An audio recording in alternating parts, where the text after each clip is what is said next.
اللہ تعالیٰ اپنی بارگاہ مقبول فرمائیں. اللہ تعالیٰ اپنی اللہ تعالیٰ اپنی آپ شکر کریں کہ اللہ نے یار نیک ماحول نصیب فرما دیے, نیک مجالس نصیب فرما دی, خیر کی بات کہنے سننے کی توفیق, یہ ان کا انعام یار. اہل حق سے وابستی, یہ بھی رب کا انعام رہا. اللہ تعالیٰ اپنی مہربانی فرمائے.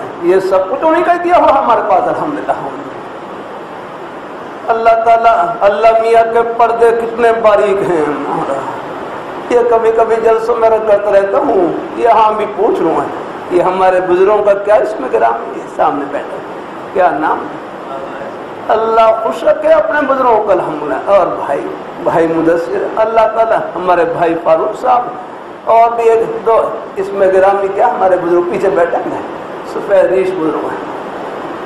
ہاں بس بیٹھے رہے. ہاں اللہ تعالیٰ خوش رکھے, اللہ خوش رکھے. مجھے اگر فرصت ملے اپنے ایک ایک بزرگ کا محبت سے نام لے کر پوچھوں کہ اللہ میاں کے پردے کتنے باریک ہیں. اب یہ پورا مجمع ہے, یہ ہمارے بزرگ بھائی بچے آپ سب حضرات مسجد میں زمین پر بیٹھے ہیں, زمین پر بیٹھے ہیں.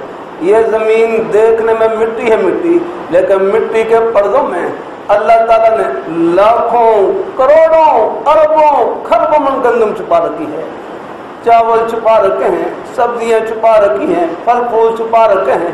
کتنا بہترین سٹو بنا رکھا ہے. دیکھنے میں مٹی اور مٹی کے پردوں میں اللہ تعالیٰ نے ہر نعمت چھپا رکھی ہے.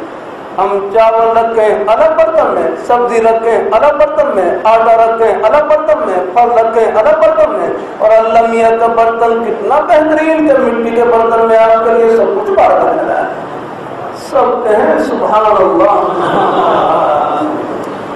اسی طرح اللہ تعالیٰ نے ایک سبحان اللہ کے پردے میں, الحمدللہ کے پردے میں, اللہ اکبر کے پردے میں, نماز روزے کے پردے میں, قرآن پاک کی تلاوت کے پردے میں, یہ دین کی بات محبت سننے کے پردے میں, جنت میں کتنی ٹھنڈی ہوائیں چھپا رکھی ہیں. یہ پردے موت کے بعد اٹھیں گے, ہر روز پردے اٹھے ہیں.